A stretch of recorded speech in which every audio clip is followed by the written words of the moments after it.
Elástico Mental.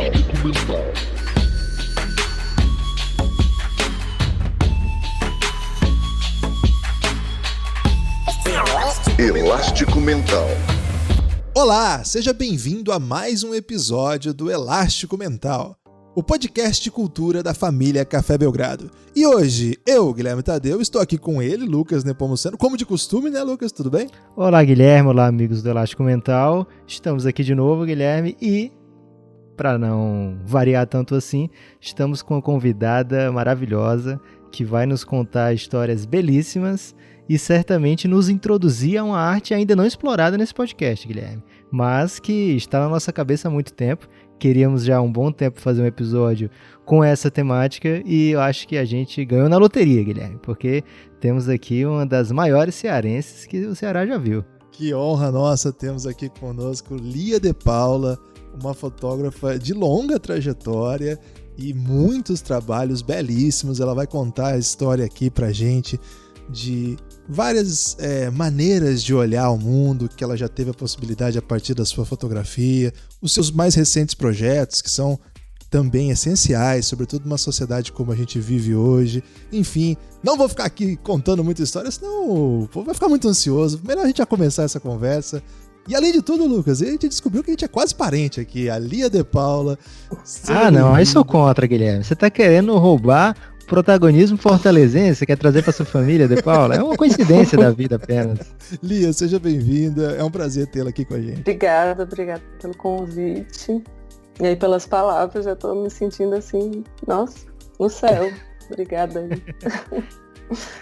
Muito obrigada. Lia, a gente sempre gosta de começar conversando sobre a trajetória do nosso convidado, né? Querendo saber o que o atraiu ou a atraiu para o que faz hoje.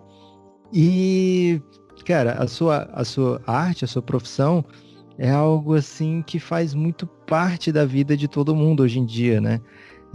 Como foi que você percebeu que a fotografia era mais do que um hobby, que ela era mais do que algo divertido, né? E sim algo que você entregaria a sua vida a ela? Nossa, arrepiei, entreguei mesmo. Então, assim, eu sou filha de fotógrafo, então assim, eu meio que já convivi muito nesse mundo, mas meu pai no começo ele era fotógrafo de publicidade. Então assim, eu convivi muito no estúdio, assim, eu lembro, né, assim, de filme, máquina, eu lembro do meu pai pintando com pincel as fotos, sabe? Retocando as fotos.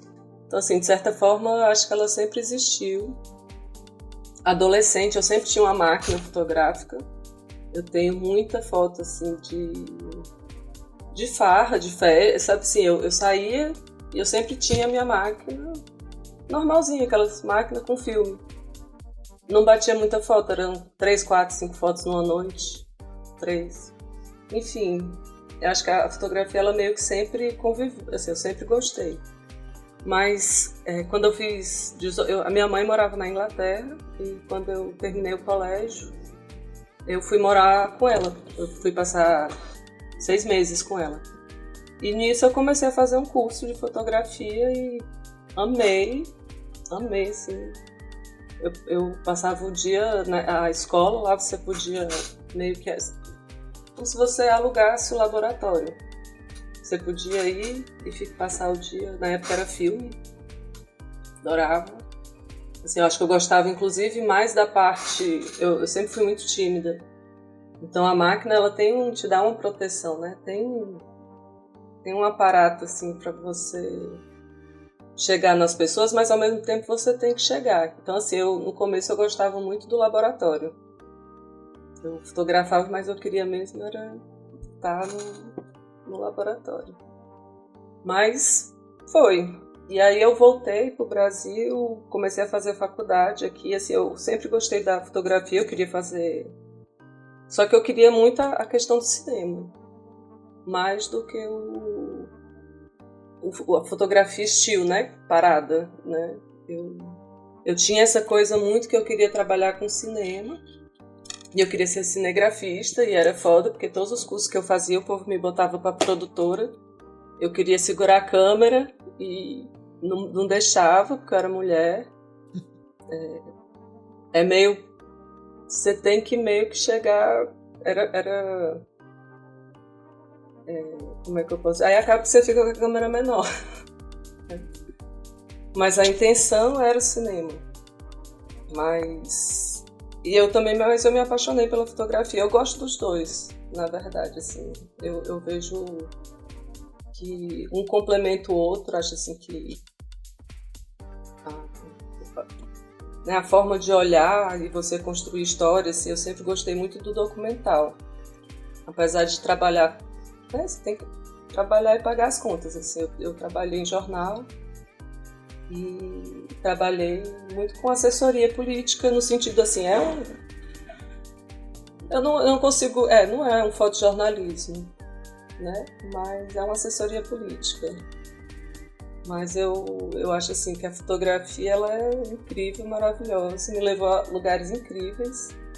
Assim, eu acho que o mais maravilhoso da fotografia assim, foram as pessoas que eu conheci, sabe, assim, lugares, assim, pessoas que talvez eu nunca conversasse, se não fosse essa coisa de ter que fazer um retrato dessa pessoa. Lia, essa época que você começa, então, vamos dizer assim, a se apaixonar mais do que simplesmente como curiosidade, mas já profissionalmente, se dá então na Inglaterra, em que ano isso? Você lembra assim, mais ou menos?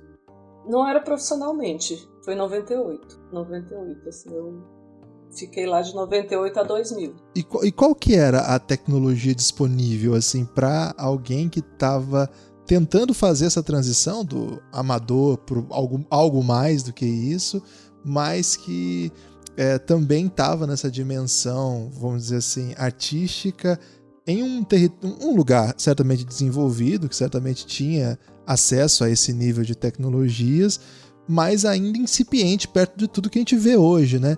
Qual que era assim, o estado daquele momento da fotografia? Os livros.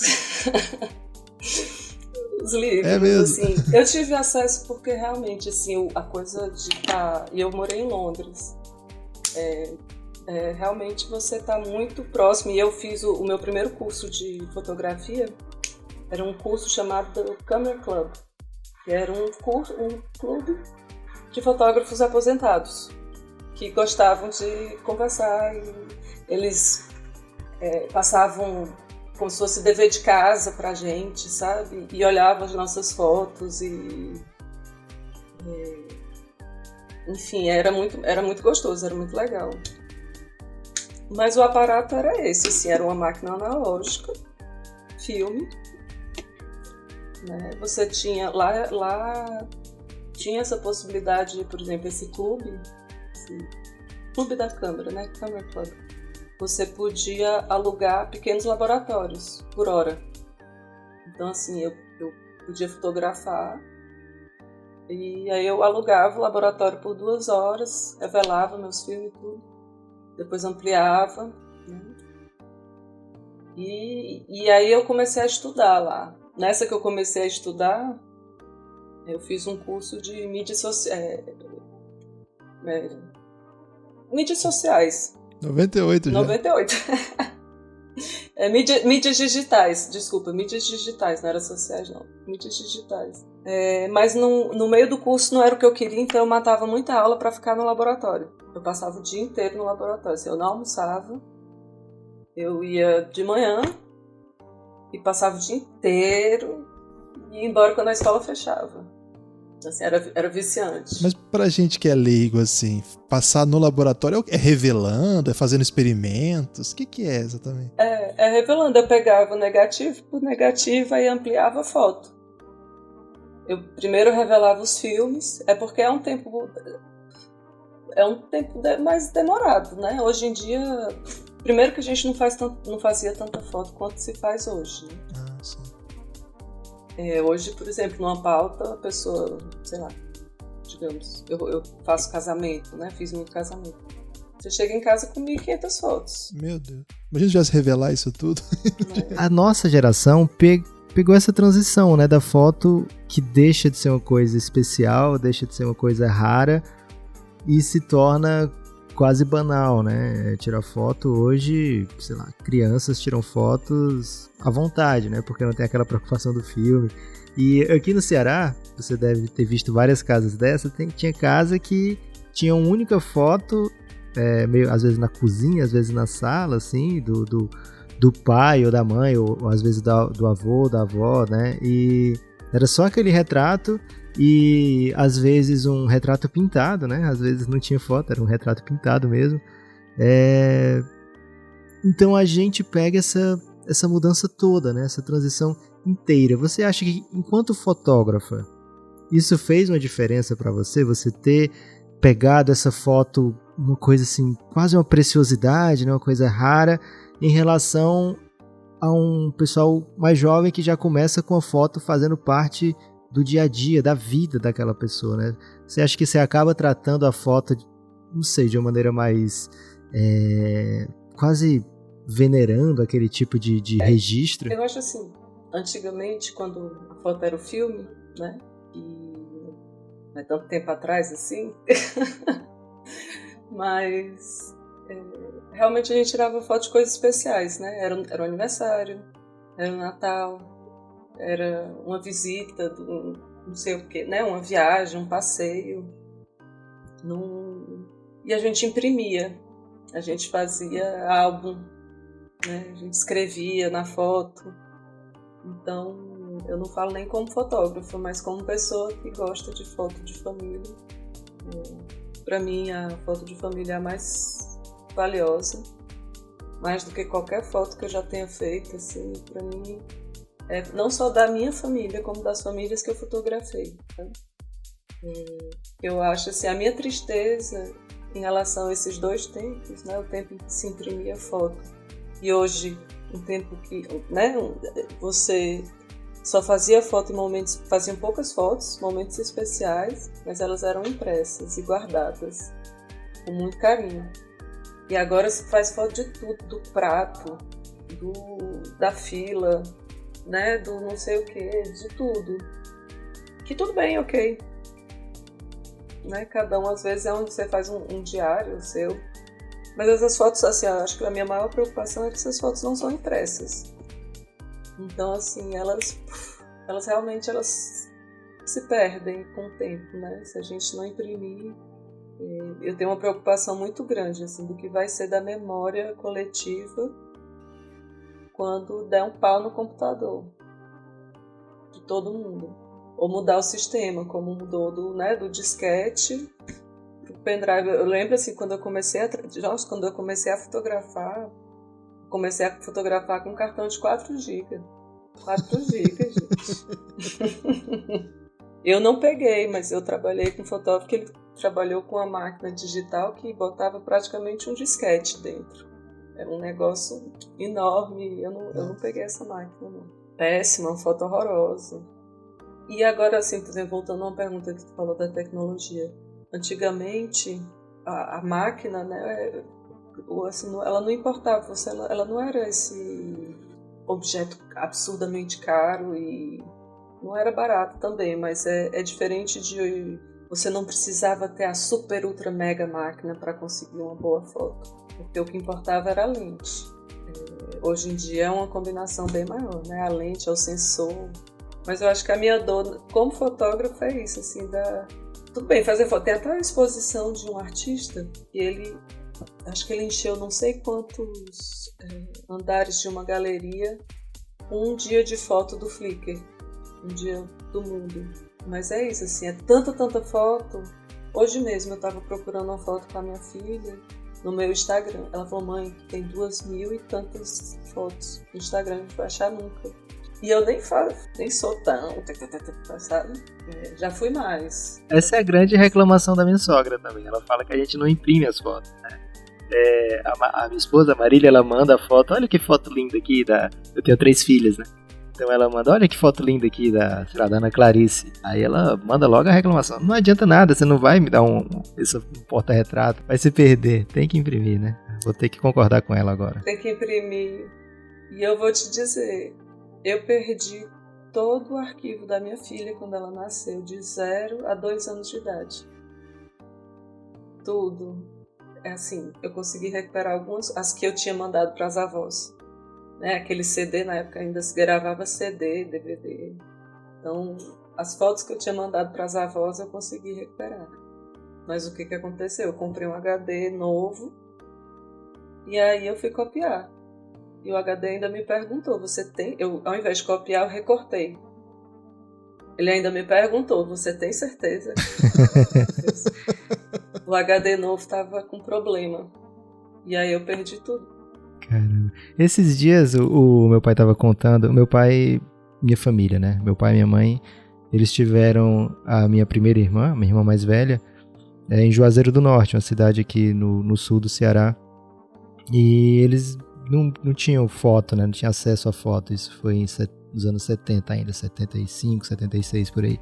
E ele disse que a maneira que ele tinha de conseguir foto era quando um fotógrafo passava na rua, e aí eles chamavam essa pessoa pra vir, aí ele tirava a foto, e depois de um tempo ele ia lá vender essa foto que tinha tirado, né? Então, você falou, perdi 2 anos das fotos da minha filha, parece um absurdo pra gente, né, hoje, mas pra essa geração uma foto era assim, nesses 2 anos você ter uma foto, 2 fotos era muito, né? Era algo assim, diferente até, né? Eu acho que esse ramo da fotografia deve ter sido mais evoluído nos últimos, sei lá, 20 anos. Acho que não tem nada parecido. É porque, assim, quando você vai fotografar, ela é uma junção de várias coisas, mas basicamente 3, né? Que é a lente que você vai usar, o ISO e a abertura e a velocidade. ISO é a velocidade do filme, né? Que seria... E como eu aprendi da forma antiga, mas é basicamente isso. É uma pequena matemática para você contar uma história. Por exemplo, se eu quero desfocar um fundo, sabe? Se eu quero tudo de forma nítida, por exemplo, eu vejo muita foto de... Você vê essas fotos antigas, você consegue ver até o final da foto, por exemplo, são fotos tem 300 pessoas na foto. E você consegue ver o rosto dessas 300 pessoas. Né? São fotos assim, com profundidade. Sim. Hoje em dia, você vê essas fotos, sei lá, de formatura. Você vê a foto da primeira pessoa. A pessoa que está atrás já está fora de foco. Então, assim, as pessoas elas fazem fotos bem... que elas enxergam de forma iluminada. Mas eu acho assim, que tem muito... ela facilitou para as pessoas, para o amador. Né? Eu acho isso. Porque você para de estudar. Antigamente, os fotógrafos eles tinham que entender de matemática, de física, de química. Eu acho que hoje em dia a fotografia ela virou outra coisa. O fotógrafo, né? Assim, ele não importa, a técnica é básica. Né? O que vai te tirar dali é o que você quer dizer, né? Qual a sua história, como que você conta a sua história também, né? Assim, o seu olhar da fotografia. Eu acho que é isso que faz a diferença. Eu acho que o Guilherme ficou com cara de pensativo porque você falou em matemática, aí já perdeu o Guilherme. Quando você falou isso aí, ele já desistiu da carreira. Se ela tivesse parado na matemática, né? Ela foi pra física e química, Lucas. Aí eu fiquei apreensivo demais, assim. Agora... Pois é, porque, assim, ângulos de luz, né? Tá tudo ali. Caramba. Olia, você volta quando você volta da Inglaterra, já para trabalhar com jornalismo. E aí, uma questão que eu ia te fazer é que o seu pai como você falou, é filho de jornalista, inclusive ele é professor, né, de fotografia na Universidade Federal do Ceará. E eu li uma entrevista dele que ele fala, assim, é de 2010 a entrevista, e que ele fala assim, não é possível que minha filha vai ser fotógrafa também. Ele fica assim, quando ele ficou sabendo disso, a reação foi essa, mas no final ele ficou muito feliz, admirava muito seu trabalho, assim. O seu pai, assim, por já ser um fotógrafo da velha guarda, imagino que também deve ter te ajudado muito a compreensão da fotografia. Nossa. Agora, nessa transição, você é a jovem fotógrafa, mais atenta a esse mundo, o seu pai recebeu bem essas novidades? Como é que foi isso em casa? E como é que foi, assim, chegar, voltar, né, dessa experiência, voltar fotógrafa e, olha, agora eu quero seguir essa carreira tendo um espelho em casa? Na verdade, não foi tão assim. Assim, eu voltei da Inglaterra, eu não pensava na fotografia como profissão. Assim, eu fazia ciências sociais, eu entrei para sociologia, que na verdade eu queria fazer antropologia visual. Na verdade, eu queria viajar. Na realidade, era isso. Assim, eu pensava, como é que eu posso viajar e conhecer lugares que eu não iria, assim, que você não vai a passeio. Era isso, assim. Então, eu queria fazer antropologia visual, não tinha. Então, eu fiz ciências sociais e lá aí fazia disciplina de fotografia e tudo, e sempre tentava trazer a fotografia para isso. A fotografia entrou na minha vida de forma profissional, na verdade, quando eu engravidei. Porque eu engravidei no começo da faculdade e eu falei, caramba, eu preciso trabalhar. O que eu sei fazer, né? Assim, o que eu posso fazer? Eu dava aula de inglês na época, assim, eu era professora de um curso. E eu pensei assim, se eu continuar aqui, eu vou ser professora de inglês o resto da minha vida. E eu não quero isso. Então eu saí. No primeiro ano da minha filha eu não trabalhei. Meu pai me ajudou. Eu fiquei com o pai da minha filha também. Ele trabalhava. Não era mãe. No primeiro ano eu era só mãe. E voltei a estudar. Eu estudava. E aí eu falei, preciso trabalhar. Aí eu fui atrás de estágio, pedi um estágio lá no...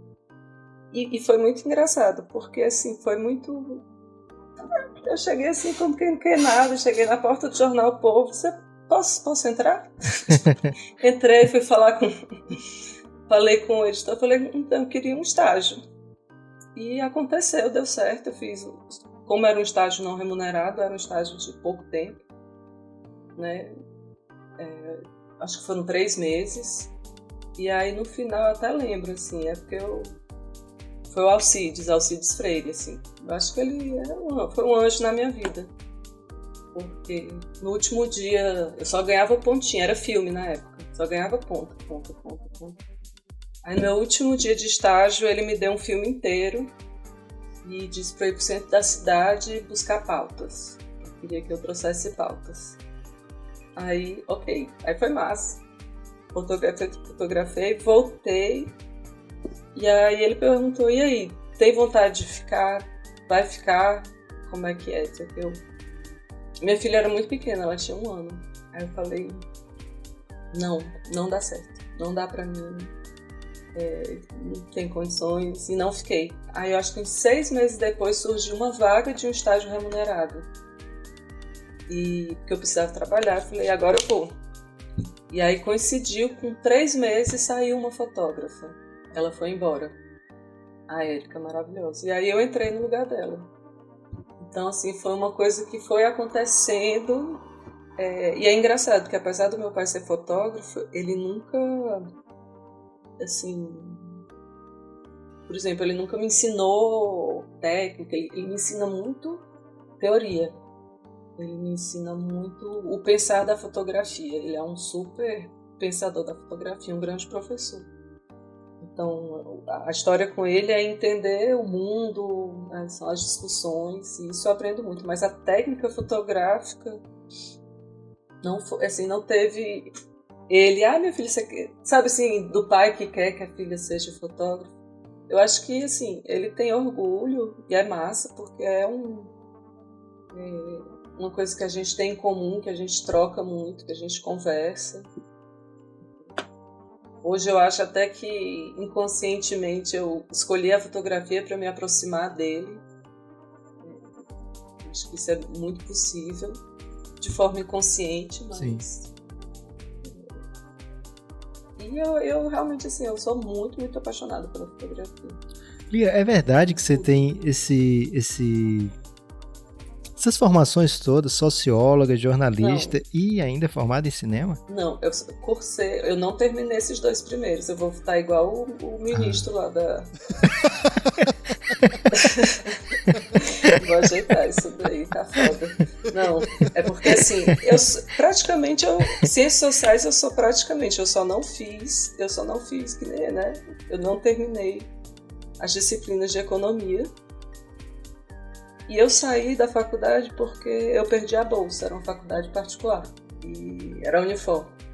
E aí eu perdi a bolsa e falei, não dá mais.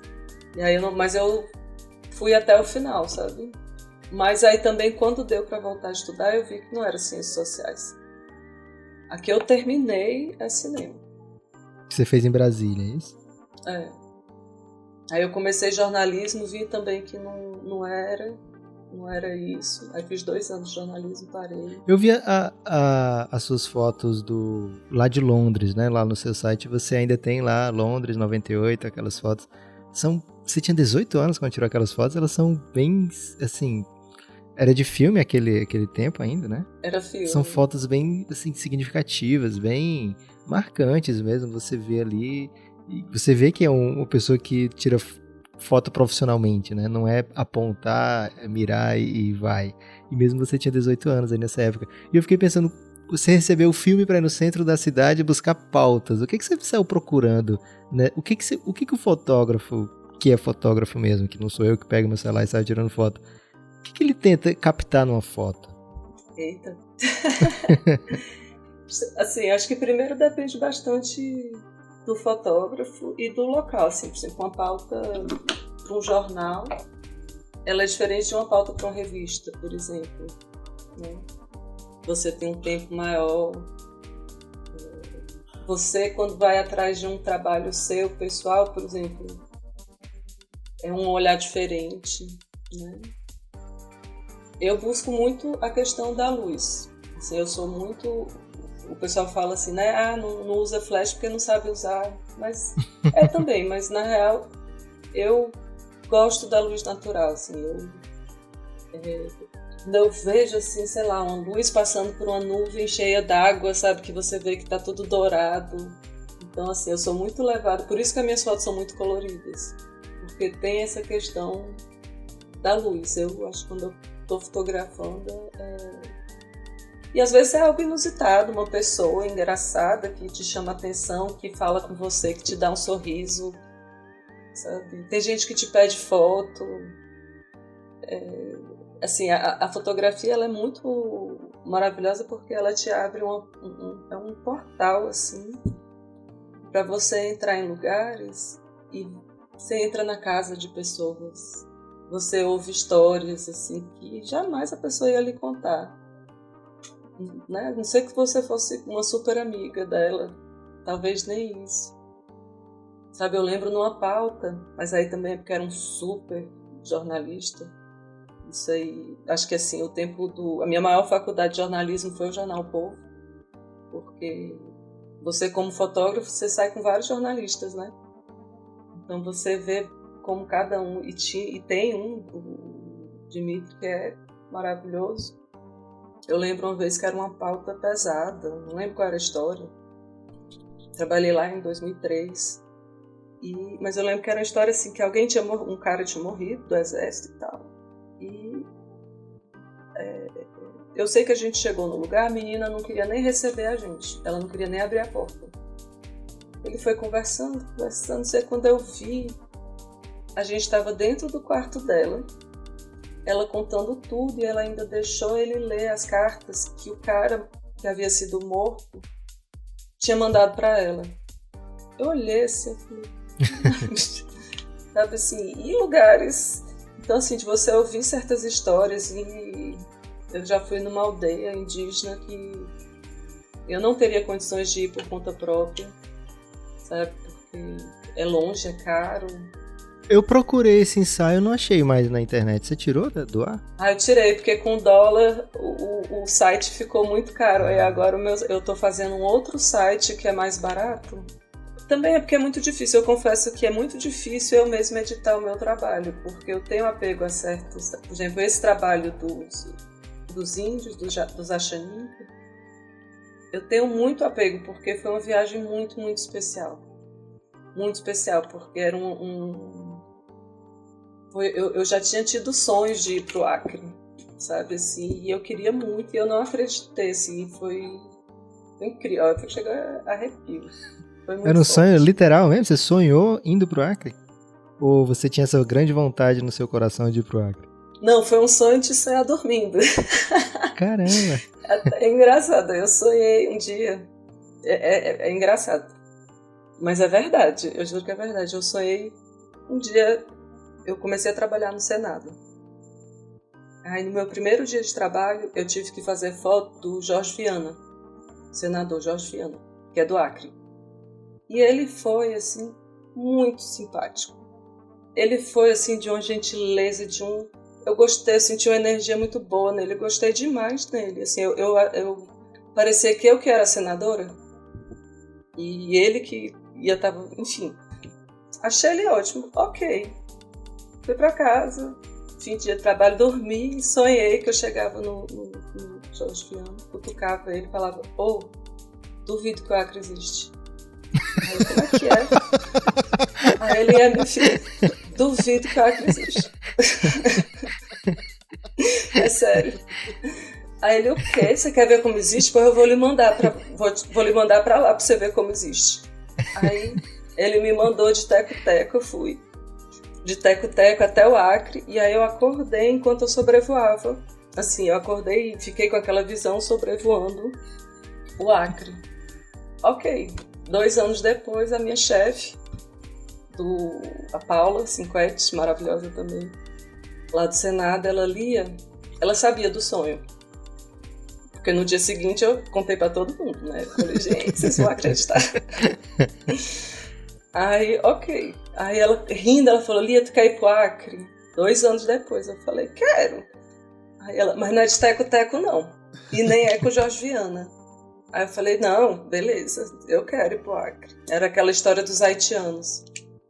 Aí fui pra lá. Quando a gente chega, eu fui com o avião da FAB. Quando a gente chega no Acre para pegar um aviãozinho menor, quando chega lá é o Jorge Viana esperando e o teco-teco. Quando a gente voa, era exatamente o que eu olhei assim, eu falei, caraca, eu já sonhei com isso. E foi muito doido. Então assim, o Acre para mim ele é muito especial. E eu conheci uma pessoa muito especial, um indígena, um Tico, que é o fotógrafo de lá, a Xanica, sabe? É um garoto assim que, enfim, que são outras histórias também, que tem uma energia maravilhosa.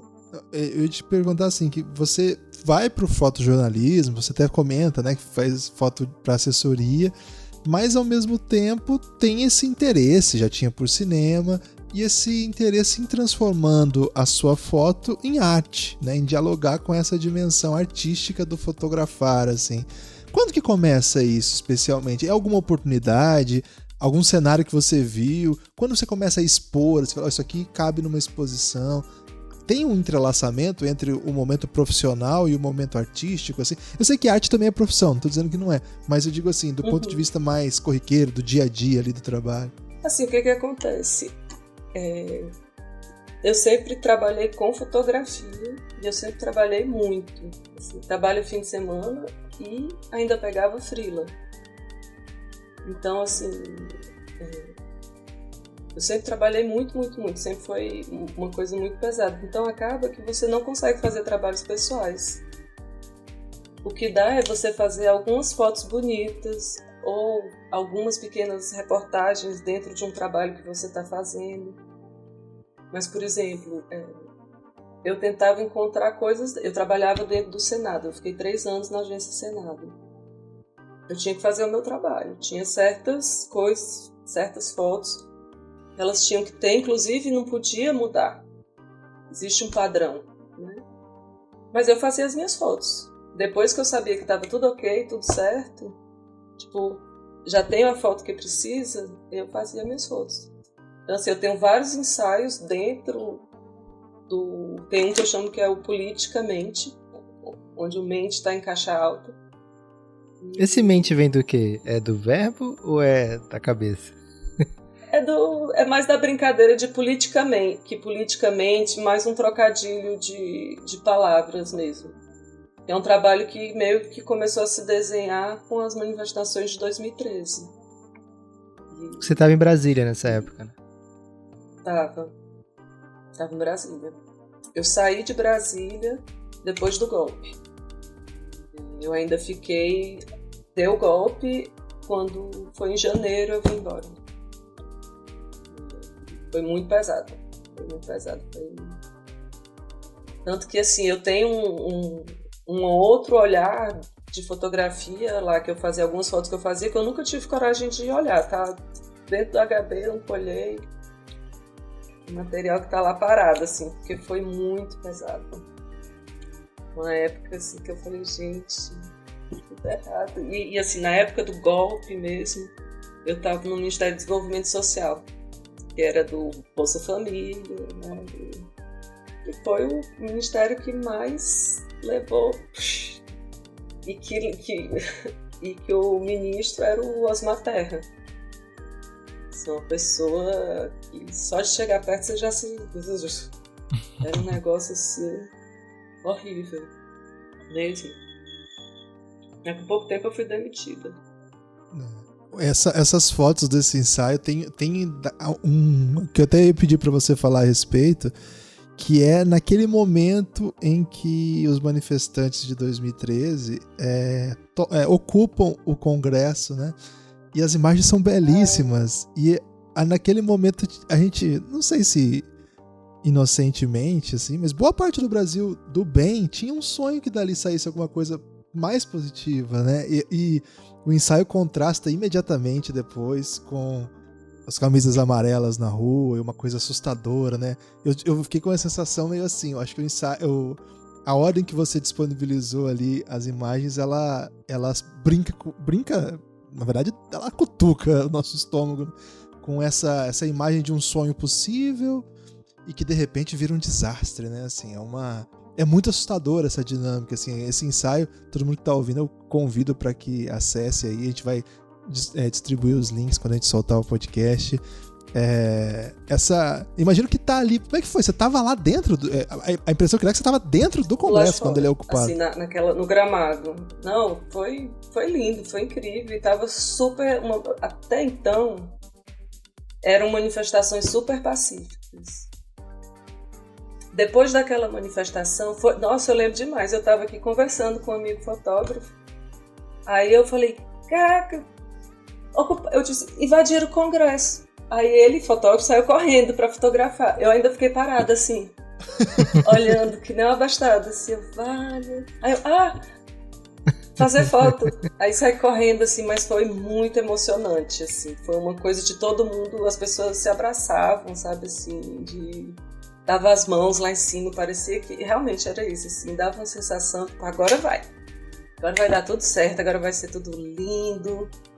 Mas aí começou a degringolar. Por exemplo, a segunda manifestação, depois dessa, foi aqui, quebraram o Palácio do Buriti, que é aquele palácio bonito, todo de vidro aqui, que tiveram umas imagens, esse eu não fotografei.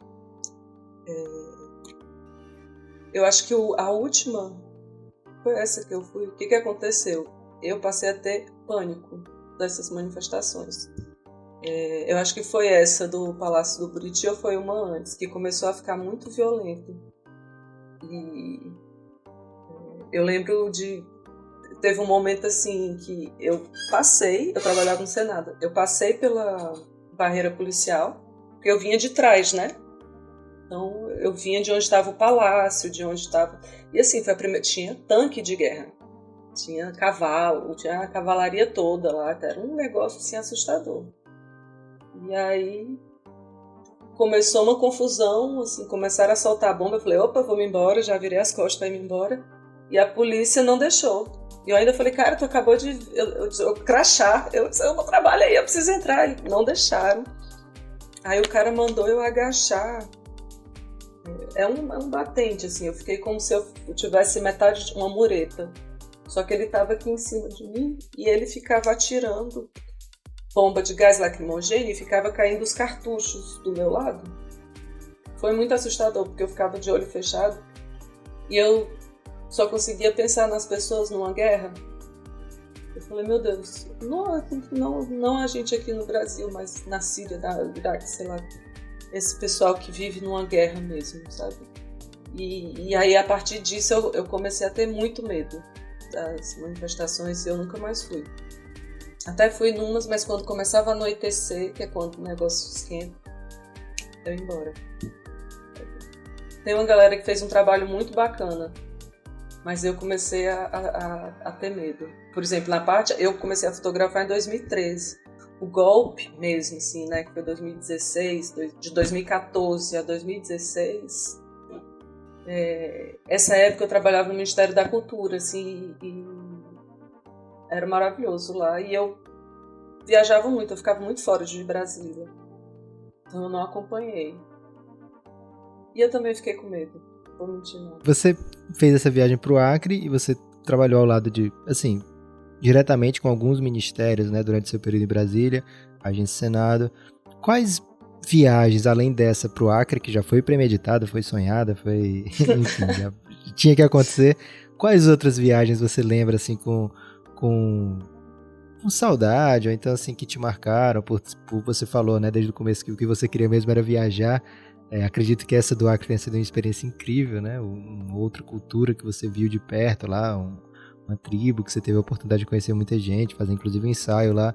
Teve outras viagens dessas pelo Brasil que fogem, né? Do Brasil que a gente vê na TV, do Brasil que a gente acompanha nas capitais, nas grandes cidades.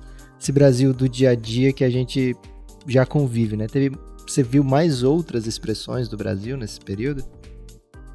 Olha, eu vou nem dizer de viagens específicas, mas assim, de um local onde eu trabalhei que foi muito maravilhoso, que foi o Ministério da Cultura com o Juca, que é um homem inteligente, gentil, culto, maravilhoso. Então assim, viajar, então a gente rodou muito e era uma equipe maravilhosa também, sabe assim, eu gostava muito de trabalhar, era divertido, as pessoas, todo mundo se gostava, se ajudava.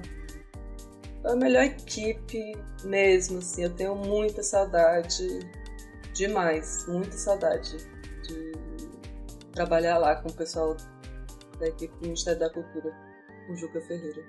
Eu lembro que às vezes, assim, eu e a Thaís, que ela era do vídeo, o Juca falava e a gente batia a palma, a gente é da equipe. Tem que tipo, se comporta, sabe? Porque ele é incrível, sabe? Ele é muito inteligente, ele é muito... Sabe aquela pessoa que dá um tapa de luva de pelica com a bigorna dentro? É o Juca, ele é maravilhoso. Então, eu acho que das viagens, porque assim, eram viagens curtas, mas lugares, por exemplo, a gente foi numa cerimônia no Quilombo dos Palmares. Eu não acho que eu teria essa oportunidade de ir se não fosse a trabalho, né? Eu acho que o mais legal da fotografia, principalmente a fotografia documental, na realidade realesca, o meu sonho era, né, National Geographic, mundo e... Mas... e não é, porque tem a minha filha, né? Que eu também não gostaria...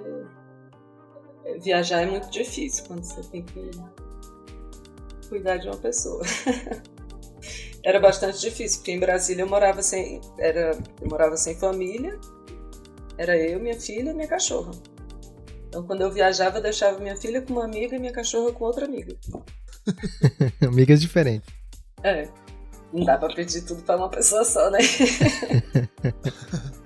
Às vezes até rolava de que a pessoa ir lá pra casa.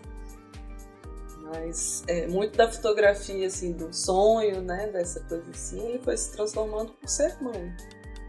E eu tinha, né, fica mais, por exemplo, a minha turma que formou comigo do cinema, todos entraram pro cinema.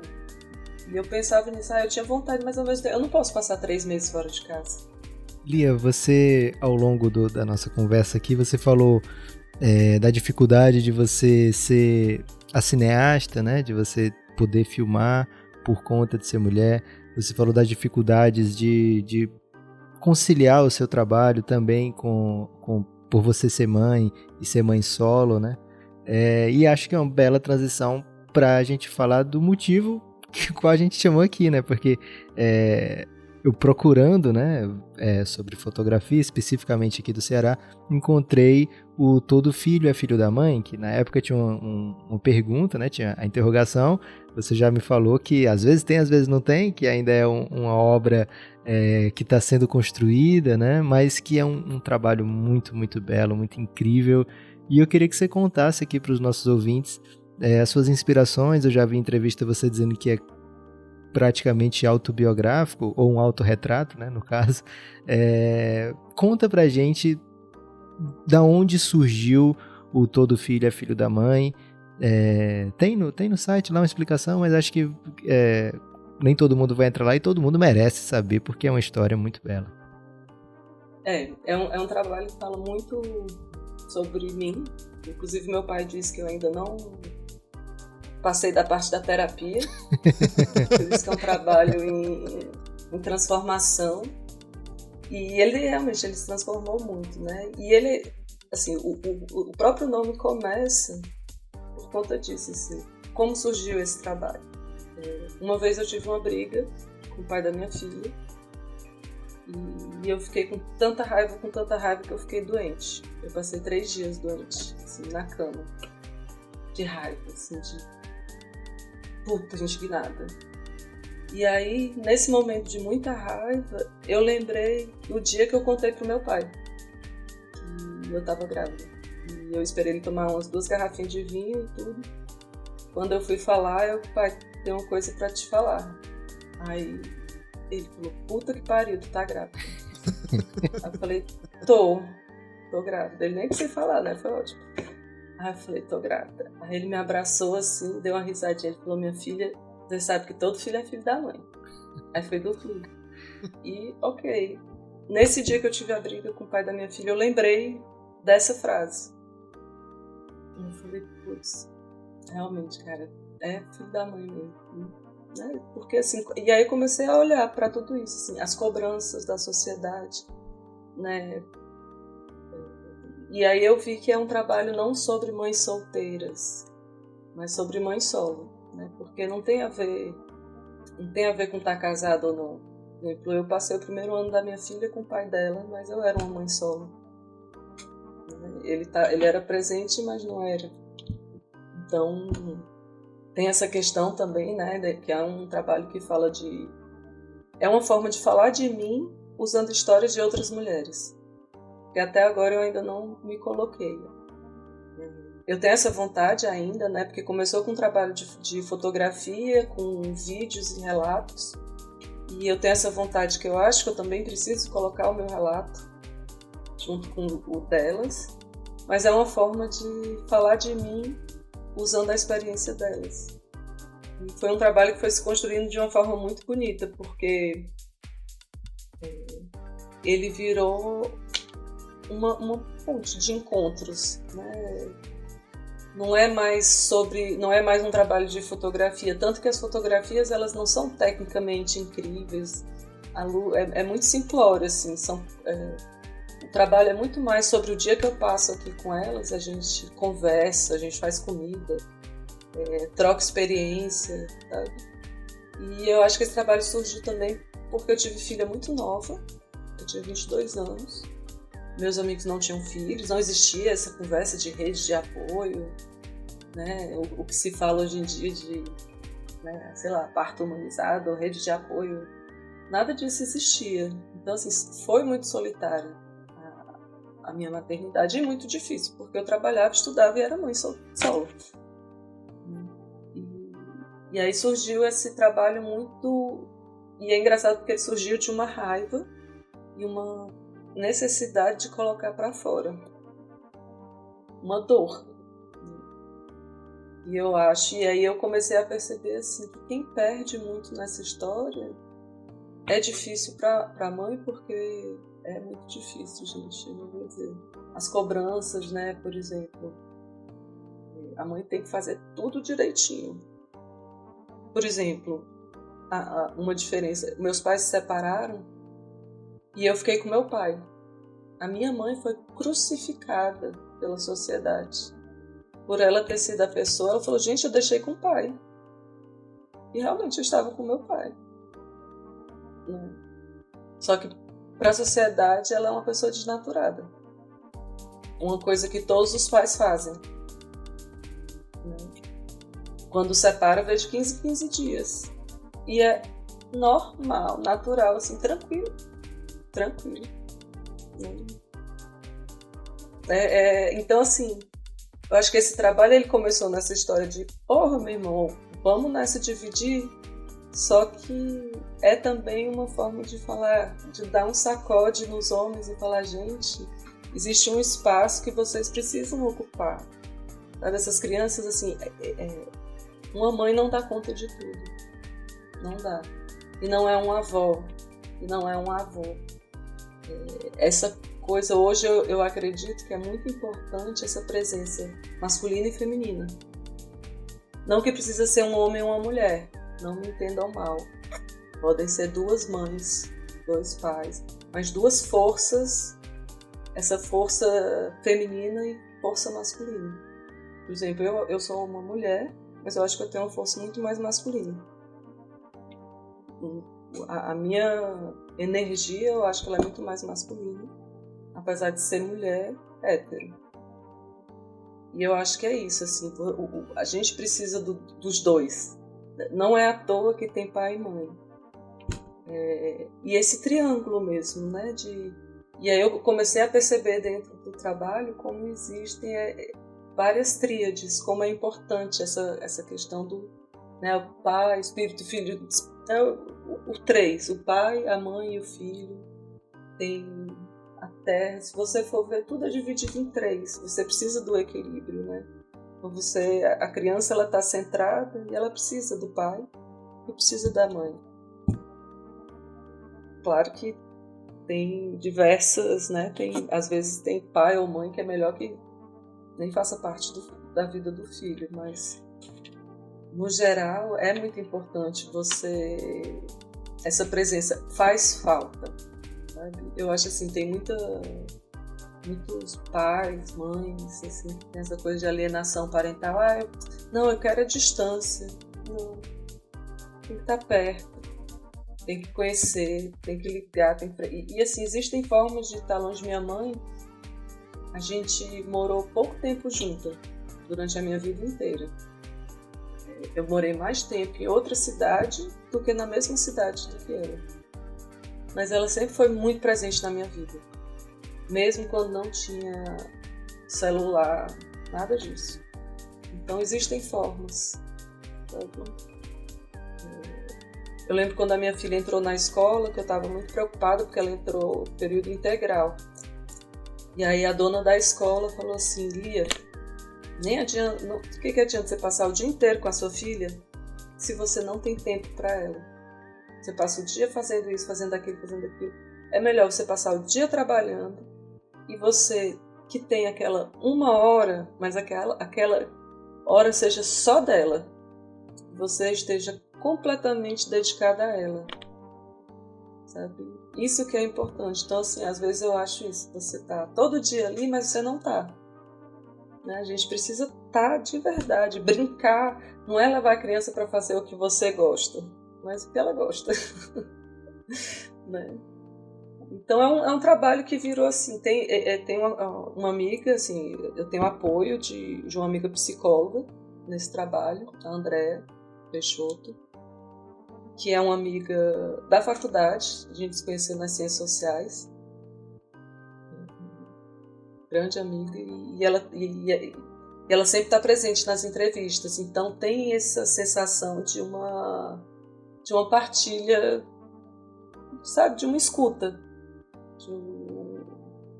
E é muito doido como eu não consegui ainda entrevistar muitas mulheres, porque aconteceram coisas, teve a pandemia e tudo mais, mas você vê a necessidade delas de colocar para fora, de falar, sabe? O vídeo tem 6, 7 minutos, mas a gente também conversou 2 horas. E esse trabalho são as fotos, tem o vídeo, né, no canal do YouTube com esse nome, né? Todo filho é filho da mãe. Tem um Instagram também que vocês sempre estão alimentando, né? Como é que foi para você encontrar essas mães? E eu queria que você explicasse um pouco de onde que veio essa ideia do mãe solo, né? Porque a gente costumou ouvir na cultura mãe solteira, né? A gente ouve mais uma expressão. O mãe solo tem alguma outra novidade conceitual, que é outra coisa que você quer passar? Eu acho isso assim, primeiro que eu vi uma frase do Papa e eu achei bonito. Ele falou que maternidade não é estado civil, né? Não existe negócio de mãe solteira. Você tá sozinha, não tá casado, né? Então eu acho assim, sempre foi um peso muito grande esse negócio. Você é mãe solteira? Sabe assim, é uma palavra que eu acho meio esquisita, assim, é como se... Eu não sei, eu simpatizei com essa palavra, esse conceito da mãe solo e não solteira, no sentido que você não precisa estar casado. Inclusive, você pode ter um companheiro, né, cada um na sua casa, e continuar a ter... Né, eu acho que existem várias novas formas de família. Acho que é meio isso. E você explica também no site que o mãe solo, às vezes a pessoa mora com o pai e mesmo assim toda a carga, toda a obrigação de cuidar da criança é da mãe, né? Então isso também caracteriza como mãe solo. O Guilherme tá preocupado porque o Guilherme tá grávido agora ali. Vai ser o primeiro filho dele e ele não quer saber de deixar a Vanessa como mãe solo, né? Então ele tem que tomar todas as medidas aí para ser um excelente pai. Eu posso dar pra ele aqui experiência, porque eu tenho 3 filhas, mas a Marília tem que primeiro dizer se eu tô sendo apto, se eu tô apto pra dar conselhos pro Guilherme, né? Mais de você, ele vai ouvir bem. E elas estão em contato, hein, Lucas? Elas estão em contato, né? Elas estão em contato. Que bacana. Mas o Guilherme perguntou pra você de como você encontra essas mães, porque tem umas histórias assim. Depois eu vou comentar com você cada uma delas, porque realmente me tocaram muito. Como uma delas eu sei que faz parte da sua vida, né? E as outras? Então, como que eu lancei o Instagram, como que eu encontrei, né? Cada uma foi de um jeito. A primeira, que é a Vita, que é uma de cabelo branco, comprida, bem bonita. Ela foi uma pessoa que eu conheci fazendo foto no Cine Ceará. Eu estava fotografando o Cine Ceará e ela é muito bonita, ela é muito grande, ela tem tipo 1,80m, 1,90m, ela é muito grande e muito bonita. E eu fiz várias fotos dela, e aí um dia ela entra na casa de um amigo meu, que é artista aqui da cidade, o Rian. Aí eu falei, tem umas fotos tuas. E mandei pra ela, e a gente ficou amiga, eu contei sobre o projeto, eu falei, eu sou mãe solo. Eu falei, tu não quer? Eu sei que foi assim, uma coisa... Ela estava em Fortaleza, ela falou, Lia, eu vou passar 2 dias em Fortaleza, vamos fazer? Eu disse, vamos. Agora. Aí eu, vale, minha senhora, e agora? Eu saí correndo, eu disse, eu preciso de um fundo, porque eu tinha tudo bonito, assim, o conceito, né? Eu tenho várias pesquisas imagéticas, vários fotógrafos e tal, que eu queria, que eu me inspire e tal. Aí na hora eu falei, putz, e agora? Eu só sabia que eu queria um tecido de flores.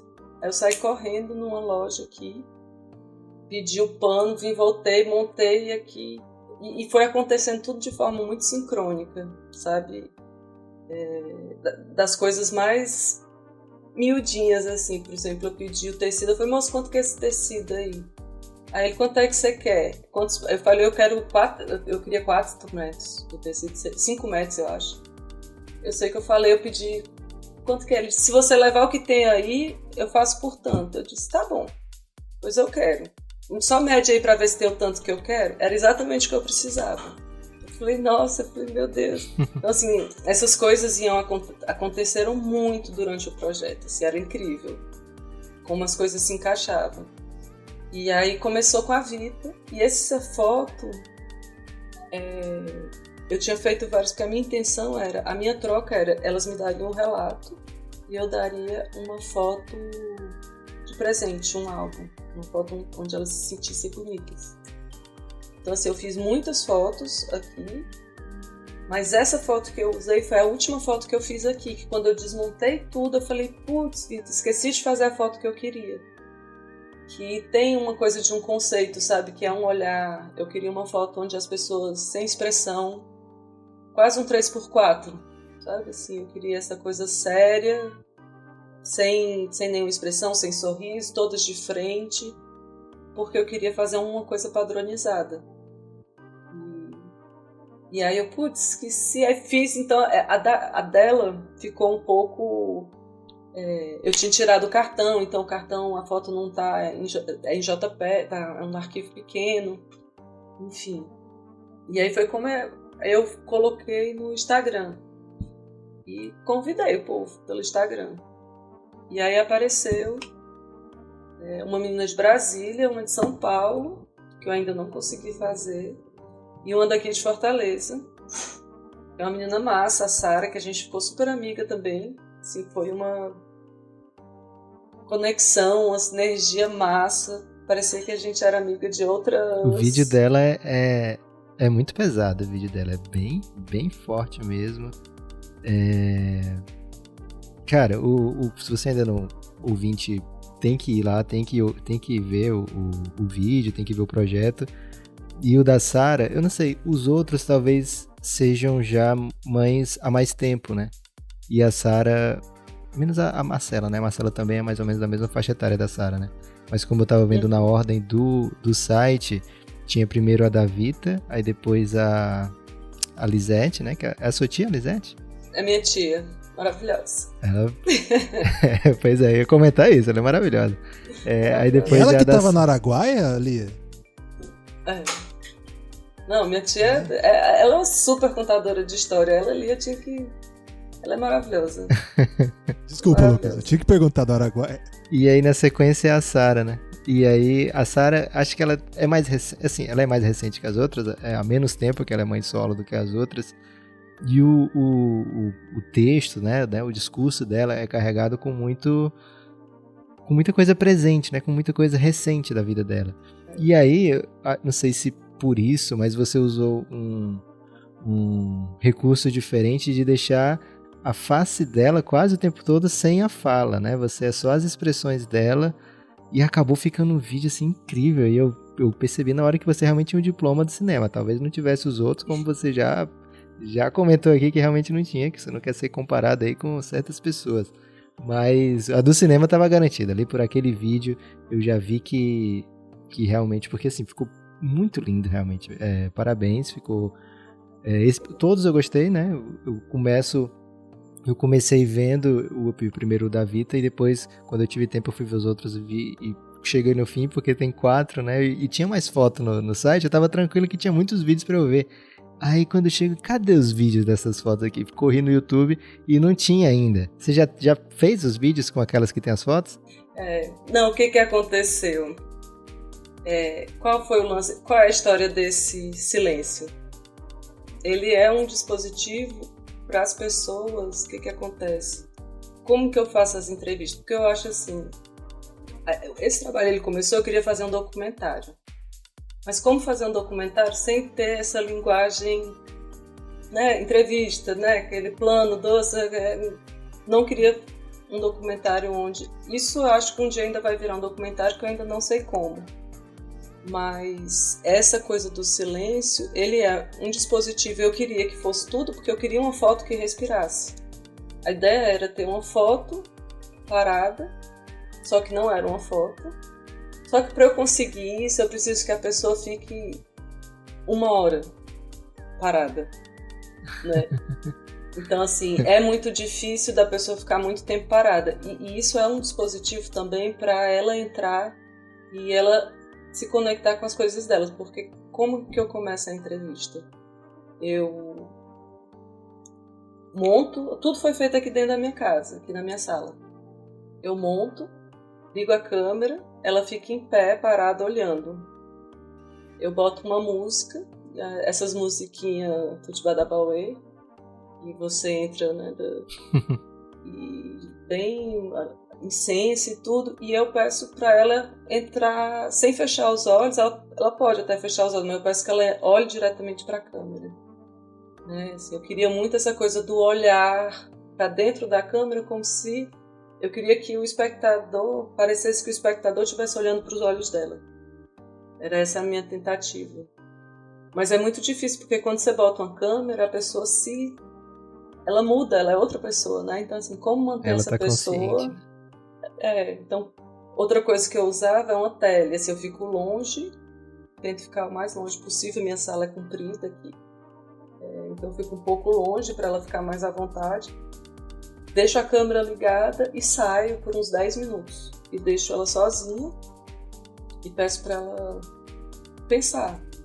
Ela começar a se conectar, essas coisas que a gente faz em terapia, sabe? Te conectar com você mesmo, com aquele sentimento. E é muito forte. É muito doido como é forte, assim, porque quando você vê, assim, você tá chorando. Sem eu precisar perguntar nada. Assim, eu não fiz perguntas. Sabe? Uma vez ou outra eu dava uma direcionada, mas assim, a pessoa falava. Eu fiz uma forma assim, eu trouxe essa minha amiga que é psicóloga, ela sentava logo abaixo da câmera, eu queria que ela olhasse para frente. E eu ficava em frente, assim, então ela não olhava para mim, ela olhava para minha amiga psicóloga para ela ter esse apoio visual. Porque você conta uma história muito pessoal. E as outras que não tem o vídeo ali, o que aconteceu? Uma delas, o vídeo, a história é muito pesada. Muito pesada. E foi muito doido porque ela chegou aqui e ela se abriu completamente. Mas muito, assim, ela falou só tudo. Assim, realmente era muito pesado. E eu editei de uma forma, eu cortei o máximo. Mas mesmo assim não tinha como passar, era muito pesado. Sabe assim, de violência, coisas pesadas. E aí ela pediu para refazer o vídeo. E aí a gente nunca mais conseguiu, marcou e aí pandemia. A outra, quando ela assistiu o vídeo, ela achou que ela foi muito light com o progenitor dela. Que ela precisava ser mais... Que ela não era aquela pessoa. Que ela precisava ser mais incisiva, assim, e queria refazer. E foi um acordo que eu tive com ela. Eu não vou publicar nada sem aprovação. Não gostou? Por exemplo, o vídeo dessa que tá super pesado, doeu meu coração, porque é o melhor vídeo. É uma história assim, e foi esse que ela fica olhando muito tempo, eu tenho muito mais tempo dela em silêncio, ela chora. Então assim, quando ela falou, chegou... Ai, ok. Porque tá muito... assim, você sai, tipo, caracas, puxa vida. Mas é a vida dela, né? E a outra, que é a Michelle, ela fez parte aqui, ela começou a falar muito antes de eu gravar. E aí eu não consegui montar o vídeo dela. E eu tenho um problema que eu tenho um toque, assim, quando eu resolvo fazer as coisas tudo igual, tem que ser tudo igual. Então, assim, o projeto tem mudado, mas eu tô tendo uma dificuldade muito grande em mudar as coisas. Porque eu botei na minha cabeça que eu queria fazer um padrão. E aí eu tenho que... Mas eu consigo mudar. Lia, você tirou uma foto. A foto é de quem? É sua ou da pessoa? As duas. Mas isso é um entendimento geral no ramo da fotografia? Assim, por exemplo, se eu tiro uma foto... Aí é bem complexo essa questão do direito de imagem. É bem complexo. Porque ela é diferente, assim, para pessoas públicas, pessoas, né, cidadão comum, espaços públicos, criança, por exemplo, criança, adolescente, tem uma legislação bem rígida, né, por exemplo. As pessoas fazem muito. Tirar foto de criança, uniforme, por exemplo, entrar na escola, fazer... Não pode. Mas, por exemplo, uma pessoa pública, num espaço público, eu tenho o direito de fazer foto. Eu não posso entrar aí na tua casa e fazer uma foto tua. Mas tu tá passando... É muito complexo. Não pode porque eu não tenho como pagar, que você deve ser bem caro, mas se quiser, fica à vontade, viu, Lia?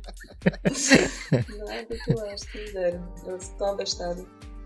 E eu acho que esse trabalho já mostrou, assim, como que é importante tocar em algumas questões, né? Questões que são tão cotidianas, fazem parte da vida de todo mundo, né? Todo mundo conhece situações como esses que foram retratados pela Lia, né? As mães solos. É uma coisa absolutamente comum, absolutamente presente na nossa sociedade. E como é importante, né? Mesmo diante dessa sociedade que, na prática, já vê esses exemplos de várias outras organizações de família, na prática, todo mundo vê, todo mundo conhece, ainda a imagem para o grande público, a imagem que é ensinada, a imagem que é vendida na publicidade, ainda é daquela família estruturada, tradicional. E aí vem essa possibilidade, né, de no Dia das Mães o Jornal O Povo trazer o seu trabalho, né, que na verdade apresenta uma outra estrutura, outra família, outra, assim, na verdade uma vida real, né, uma experiência real de pessoas reais. Eu imagino que para você, ainda mais tendo, né, esse trabalho num momento tão único, né, tão, assim, esse momento de fato, a gente usa muito isso de momento único, mas esse momento da humanidade é único mesmo, né? O Dia das Mães em casa, sem poder ter nenhum tipo de contato, até por cuidado, etc. Eu imagino que para você foi muito especial ver o seu trabalho na capa de um grande jornal, numa grande capital brasileira. Foi legal porque foi a primeira vez que eu voltei. Eu trabalhei lá, né? Foi a primeira vez que eu voltei no jornal. Até a menina levou um susto, porque hoje em dia o repórter não sai mais de lá, né? Eles fazem tudo por telefone. E eu fui pra lá. Eu disse, não, vai ver meu trabalho aqui, eu vivo a cores, eu fui lá. Aí foi ótimo, porque eu ainda tinha alguns dos fotógrafos, algumas das pessoas, tudo muito diferente, catraca. Eu falei, nossa, entrei aqui tão... Você tinha nem catraca. Fui entrando. Mas foi muito incrível, e eu acho isso, assim, porque na verdade, se você for ver, não vou dizer a maioria, mas boa parte das famílias não são essa família tradicional brasileira, e às vezes estão juntas só por fachada, né? Quantas famílias estão juntas, mas não tem mais, né? E assim, não é só isso, acho que são novas famílias, porque tem as famílias que são só mães, são famílias que são, né, uma mãe, duas mães, um pai, dois pais, uma mãe e uma avó, né? Durante muito tempo eu tive a ajuda da minha mãe. Então, eu acho entender que existem novas configurações de família. E eu acho isso da gente entender, assim, que quando a gente vê um pai trocando uma fralda de um filho, a gente deve incentivar, falar, massa, mas não precisa botar num pedestal.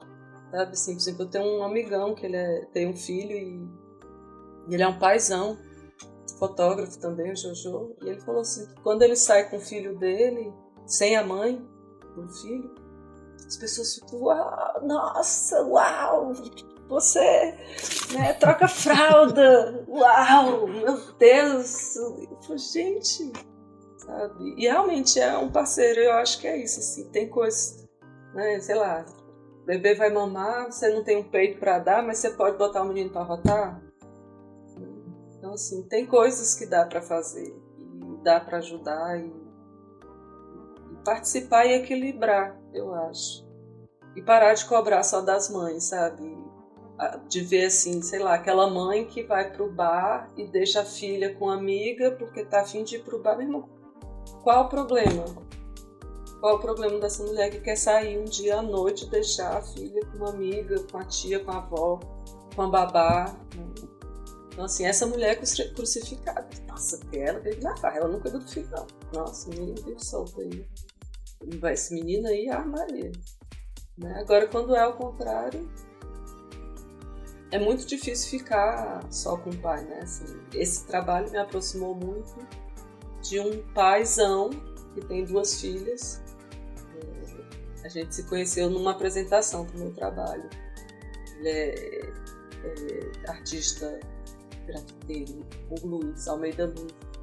E ele, assim, é o maior paizão e tem isso, assim, ele tá sempre com as filhas dele, ele cuida e eu acho lindo isso, sabe? Eu acho que esse trabalho é de mostrar, assim, quando eu me emociono muito quando eu vejo uma família e um pai presente. Porque eu tenho um paizão, sabe? E eu queria muito que todo mundo tivesse um paizão como eu tenho. Acho que é muito isso.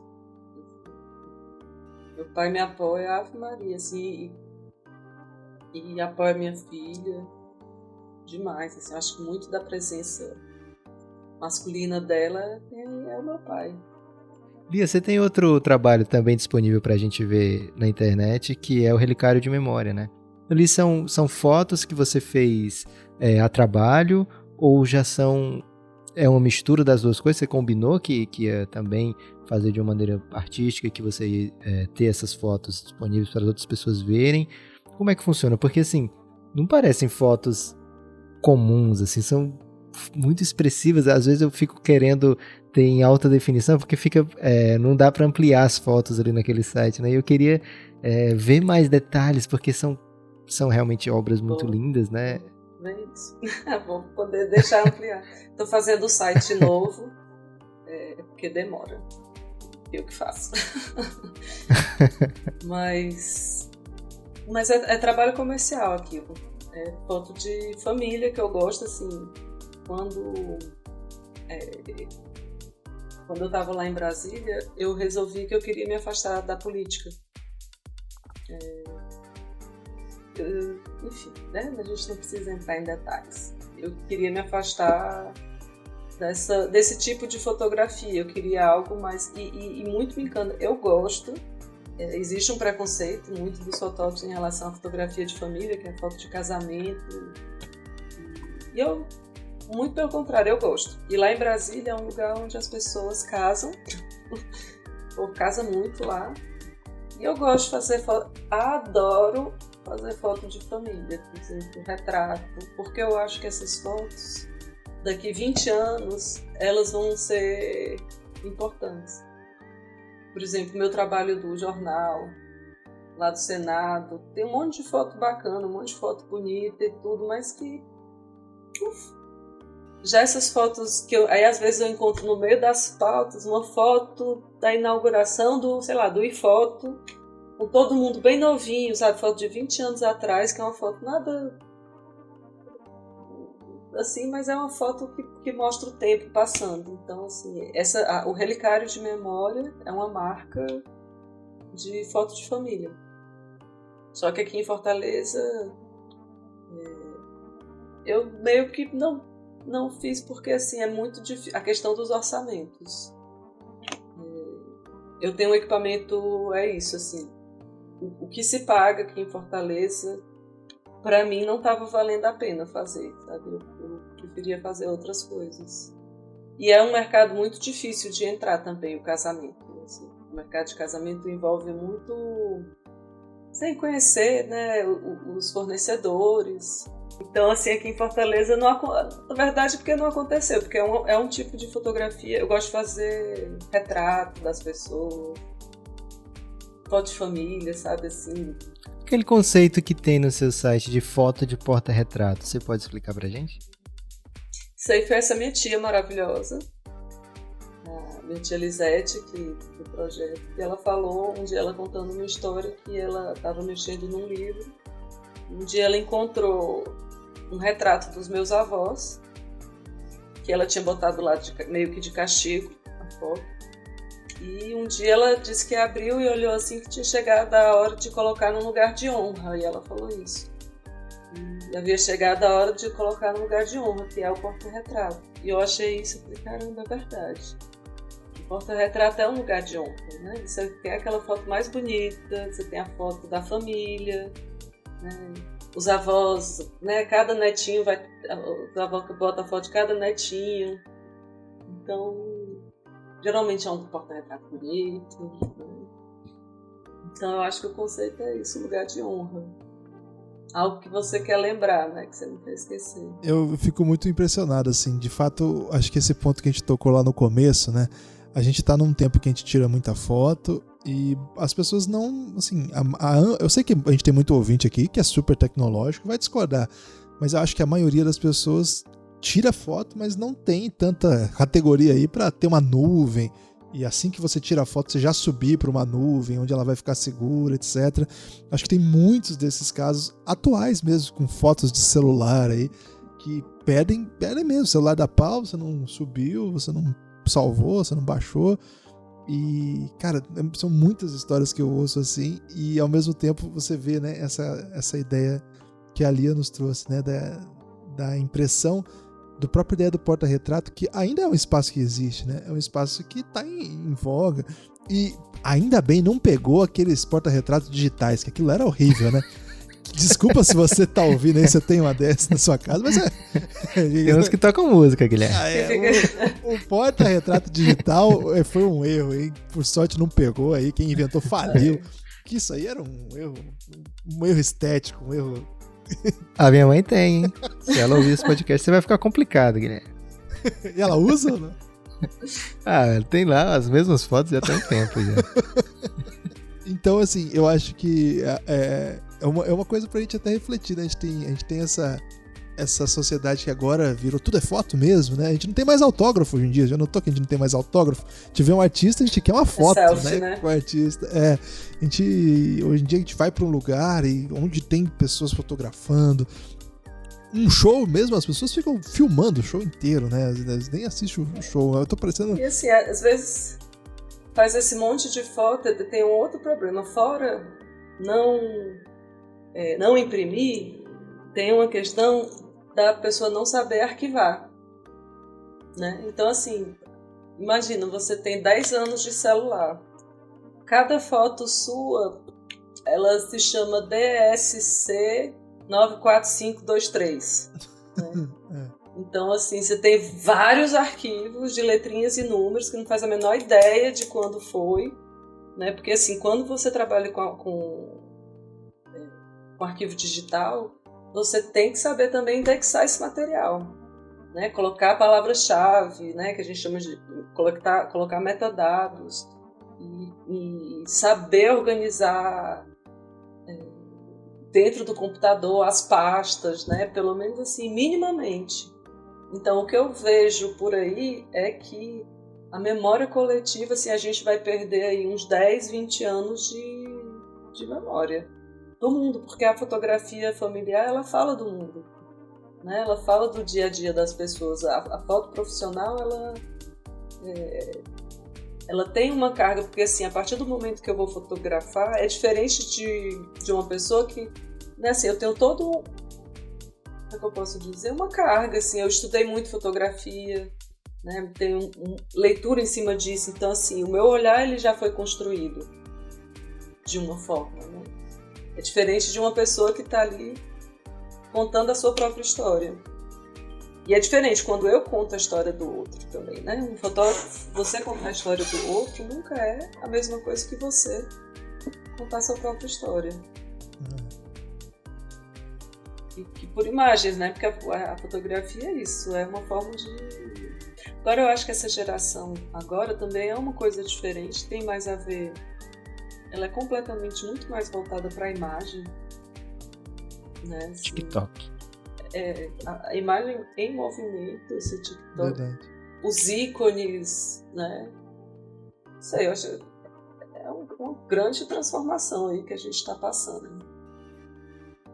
E ela é muito rápida, né? Quando você vai editar uma foto, você faz o seu trabalho, você falou que passava muito tempo no laboratório lá em Londres. É mais simples hoje você editar? Porque acredito que você deve passar por vários softwares, né? Photoshop, enfim. Perde um pouco do digamos assim, da magia, porque você passava o tempo no laboratório lá, ou na verdade te amplia, você pode fazer mais coisas com as fotos e você prefere agora esse novo jeito? É diferente. Jeito? É só diferente. Só é outra história. A questão do laboratório eu já não voltaria, é muito gostoso, mas assim, tem uma questão ecológica que eu já não sei se eu prefiro não, mas é diferente, porque o analógico, ele tem uma textura diferente, ele tem também uma forma, você sabe que vai durar mais, acho que vai durar mais, sabe? Mas ao mesmo tempo, quando você edita, por exemplo, a minha edição ela é muito simples. Eu acho que o pessoal da publicidade é que tem esse trabalho mais elaborado, né, que muda pele. O meu trabalho ele é muito simples mesmo de edição. E assim, o fotógrafo que diz, não tem Photoshop, mentira. Mentira, porque assim, a foto você bate em um arquivo bruto. A não ser que ele bata em JPEG, que daí tem com contraste. Porque quando você faz a foto, o que você faz? Você faz a foto no arquivo bruto, então você tira as sombras, tira todas as sombras e todos os super claros, né, os contrastes.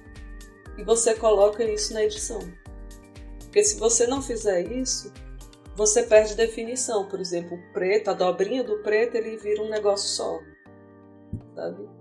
Então, assim, hoje em dia faz parte, foto, ele precisa passar ou pelo Lightroom, ou pelo Photoshop, ou pelo celular, pelo algum lugar. O arquivo, a não ser que queira esse arquivo bruto, né? Mas eu acho uma grande besteira, assim. Caiu por terra, porque antes tinha essa história, porque eu não mexi na minha foto, do fotojornalismo, né? Dessa crença do real, de que a fotografia é verdade. Né? Mas a fotografia, ela passa por vários processos. Ela já passa a não ser verdade porque é um ponto de vista meu. Então, o primeiro momento onde já... Não que ela seja mentira. Né? Mas é assim, quando eu vou fotografar, eu fotografo a partir de tudo que eu já aprendi. Né? Por exemplo, quando eu vou para uma manifestação, eu tenho os meus, né, as minhas crenças, eu tenho uma busca. Né? Não foi à toa que eu encontrei aquele pessoal de verde e amarelo, a bandeira costurada do avesso, né? Eu estava procurando alguma coisa. Porque não é um trabalho isento, nunca é. Não existe o jornalista isento, não é. Você escreve com tudo que você aprendeu na vida. Então eu acho que tem essa coisa de dizer, não, porque não tem Photoshop, sem filtro, é porque é real. Não existe mais isso, né? O que é real? Deu material para reflexão aqui, Lucas. É complexo, porque é a partir de tudo mesmo, né? A fotografia é o final de você contar uma história. Principalmente quem gosta da fotografia documental. Assim, eu gosto muito da fotografia documental. Entre esse meio, né, Qual a diferença entre o fotojornalismo, na minha percepção do fotojornalismo, para a foto documental? O documental você tem um tempo mais dilatado, você tem um tempo maior para contar essa história, você pode chegar, conhecer. O fotojornalismo ele é dinâmico e rápido, você precisa voltar rápido, voltar logo. Então a sua história é aquilo que você pega da superfície. Lia, você aproveitou a pandemia agora, né? Não aproveitou a pandemia, né? Durante a pandemia, você teve você buscou maneiras de ajudar, né? Como é que foi esse projeto? Alguém chegou para você? Você criou esse projeto? Explica um pouquinho pra gente. Não, esse projeto é um projeto da Galeria Imagem Brasil, que é da orientação da Patrícia Veloso. Ela chamou... A Patrícia ela já trabalha com mulheres do Pirambu e do Jamburuçu há muito tempo. Então ela chamou um grupo de mulheres, que é o Sol para Mulheres, que são 60 fotógrafas. Ela convidou para a gente doar imagens, para vender essas imagens, e com esse dinheiro a gente comprar cesta básica e kits também de higiene. Então, assim, cada foto vai... Então, assim, é tudo bem organizado. A gente tem o nome das famílias e todas as fotos que virarem cestas básicas, elas vão para mulheres chefes de família. Né? E isso é um projeto encabeçado pela Patrícia, é um projeto bem bonito. Nesse momento de pandemia, tem vários projetos, né, assim, de venda de fotografia. E parece que vendeu bem legal. Estou bem contente, assim, a gente tinha uma meta de vender 120 fotos, que daí, com essas 120 fotos, ajudar 60 famílias, se eu não me engano. Todas encabeçadas por mulheres, chefes de família. E aí as fotos sem tiragem, né? E eu soube que vendeu bacana. Mas é um projeto da Imagem Brasil, que é uma galeria muito legal. E esse projeto do Sol para as Mulheres é uma iniciativa da Patrícia, que ela percebeu assim, que a fotografia é um mundo muito masculino. Né? Quando você vê os editais, exposições, finalistas de concursos, sempre é sempre masculino.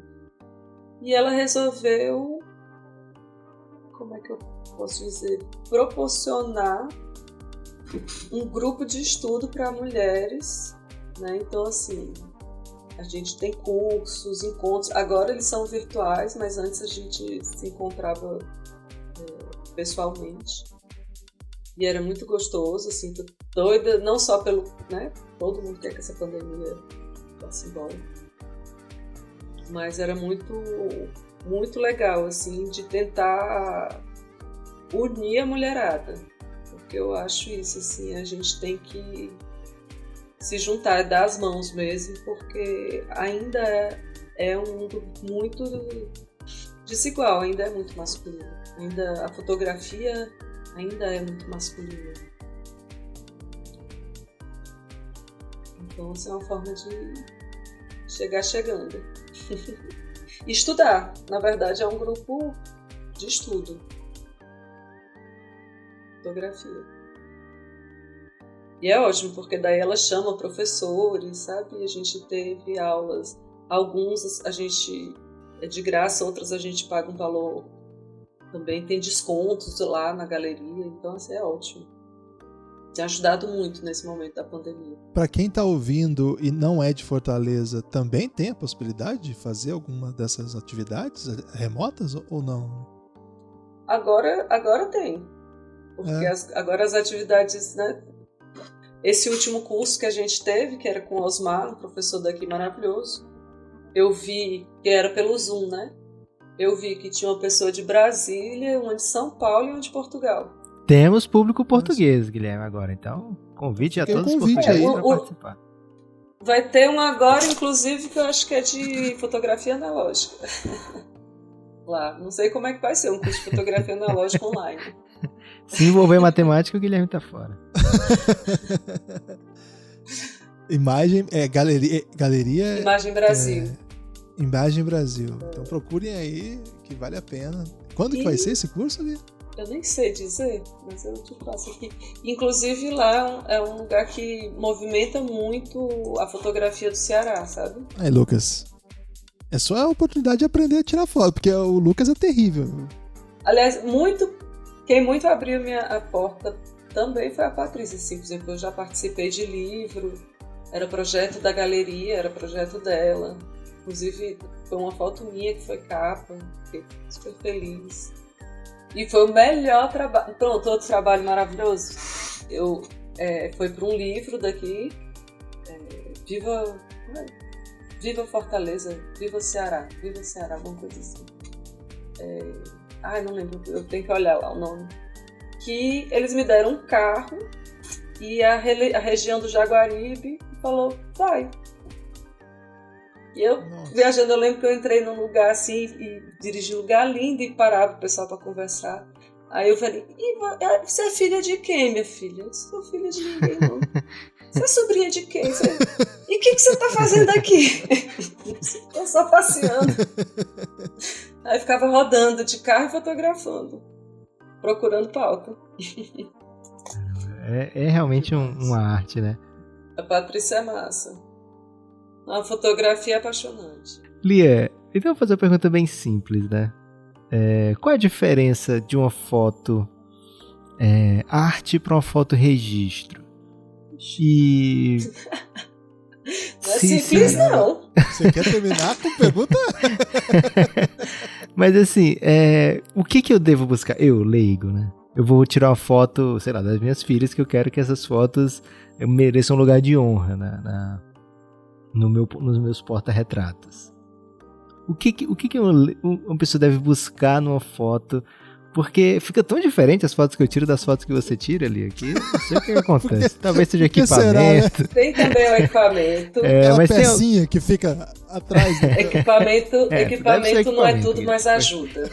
Ajuda pra caramba. Isso aí ajuda muito. Mas assim, como é que a gente tenta, como é que a gente faz? Que olhar a gente coloca numa foto para que essa foto você queira mostrar mais do que, sei lá, Instagram, né? Você capte mais coisas, assim. É o momento, é porque foto que você tá esperando que alguém tire a foto nunca fica a mesma coisa? Tem alguma dica, assim, pra leigo? Acho que observar a luz, ver de onde ela vem, assim, eu percebo muito, por exemplo, foto de celular, que as pessoas fazem muito essa coisa de uma foto contra a luz, o celular ele não tem... os equipamentos eles não enxergam como o nosso olho, né? Eles não conseguem fazer essa diferença. Então, primeiro isso, olhar de onde vem a luz. Isso aí é bem importante para trazer uma foto bonita, né? Assim. Mas eu acho que para trazer emoção é observar e prever. Como é que eu posso dizer? É observar.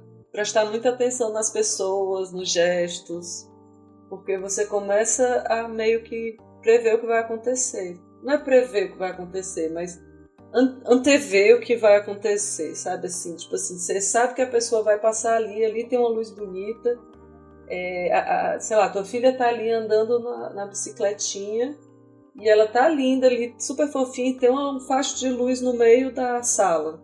Espera ela passar nesse facho de luz. E vai dar um plim, né?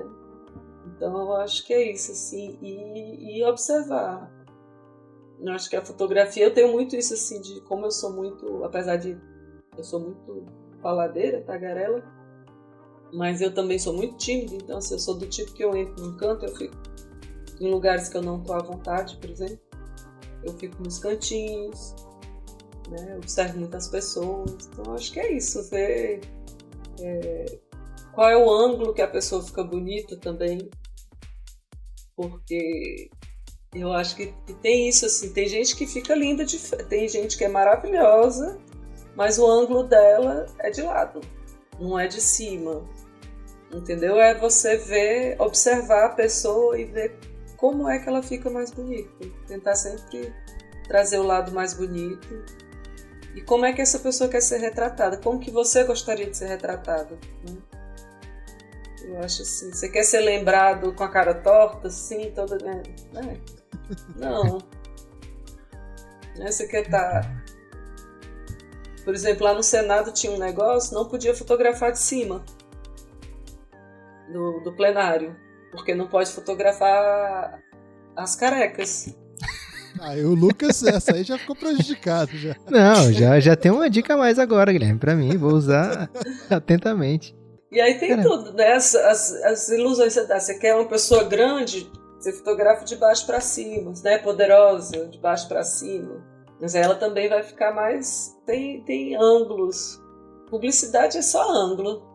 Eu fiz uma pergunta sem esperança nenhuma de ganhar dicas reais, Guilherme, mas eu tô sentindo aqui quase uma pessoa já com diploma de fotógrafo, já tô doido para experimentar. Agora são 11h30 da noite, já tô doido pra acordar minhas filhas e experimentar aí essas fotos. Muito obrigado, Lia. Aliás, fora desse episódio aqui, que foi completamente gratuito, a Lia deve cobrar muito caro para dar umas informações como essa. Então você, ouvinte do Elástico Mental, aproveite que você ganhou um mini curso aí de fotografia e foi realmente uma verdadeira aula, né, Guilherme, que a gente teve aqui hoje. Eu ia dizer que eu vivo um drama, Lucas, que as pessoas querem que eu sorria nas fotos, mas eu acho ridículo minha cara sorrindo, e eu sempre falo assim, vou rir do quê? Você não tá vendo a situação do país, né? E eu dou essa explicação. Guilherme, seu drama tá pra começar, porque você, na função de pai, você vai ser o fotógrafo da casa, vai ser Vanessa com o Luca o tempo todo, e você com a obrigação de tirar as fotos. Então, você mais do que eu nesse momento, tem que usar tudo que você aprendeu agora com a Lia. Vou usar, mas vou continuar sem sorrir. O pessoal, você viu ali falando, tem que escolher o que você quer mostrar pros outros. E eu não gosto de ficar sorrindo aí nas fotos. Queria dizer pra todo mundo que tá me ouvindo aí, que reclama das minhas fotos. Tá vendo? A Lia falou que tem que valorizar o que a gente quer mostrar pros outros. E eu não quero sorrir, não. Então, nesse momento aí, ô Lia, de verdade, a gente tem muito a agradecer. Não por essas dicas aí, que o Lucas certamente abusou aí da sua boa fé, querendo aprender para além do que estava tratado já, mas de verdade foi muito legal conhecer mais do seu trabalho, conhecer mais da sua trajetória, é um trabalho belíssimo. A gente reforça aqui o convite, Lia de Paula, procura aí nas redes sociais, procura no Instagram, procura no Google mesmo, você já vai ter acesso ao trabalho dela e, claro, a sua série que já está disponível. É uma série, né, porque tem mais de um, Todo Filho é Filho da Mãe, ou Todo Filho é Filho da Mãe, tem interrogação também, que está no YouTube. Então fica já o convite para conhecer melhor. Lia, você tem aí algum recado que você quer passar pro pessoal? Onde que mais eles podem encontrar seu trabalho? O que você gostaria que quem estiver ouvindo para entrar em contato, para você saber de alguma coisa, o que tem que fazer? Ou se quiser comprar as suas fotos lá do também para ajudar as mulheres da pandemia, ou outras belas fotos que você tiver à venda, né?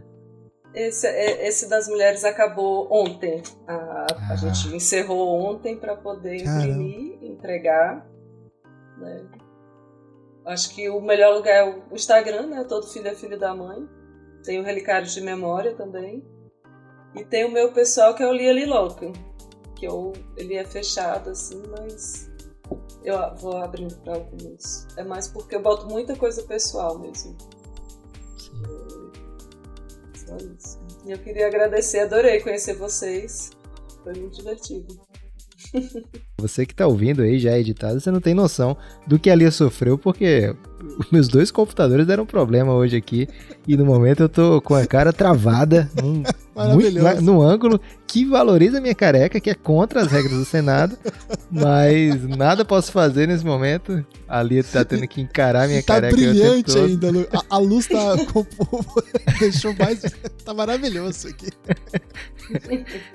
Então muito obrigado a você também que escuta o Elástico Mental. Conte aí pros seus amigos e se você for como eu, você tem uma irmã que adora foto, né? Então indique esse episódio aqui pra ela ouvir, pra ela aprender mais e não sair colocando no Instagram foto que não te valoriza. elasticomental@gmail.com, entre em contato aí também, mande sua mensagem, estamos recebendo bastante e-mail e a gente vai fazer um episódio aí pra ler os e-mails, né, Lucas? Porque a gente tá devendo isso pros nossos ouvintes, então entre em contato aí, elasticomental@gmail. Esse é o momento, hein? Porque em breve vem episódios aí pra leitura dos e-mails. É isso, obrigado Lia, valeu Lucas. Siga nas redes sociais, Elástico Mental no Twitter, no Instagram, e-mail elasticomental@gmail. Siga, compartilhe, forte abraço. Elástico Mental.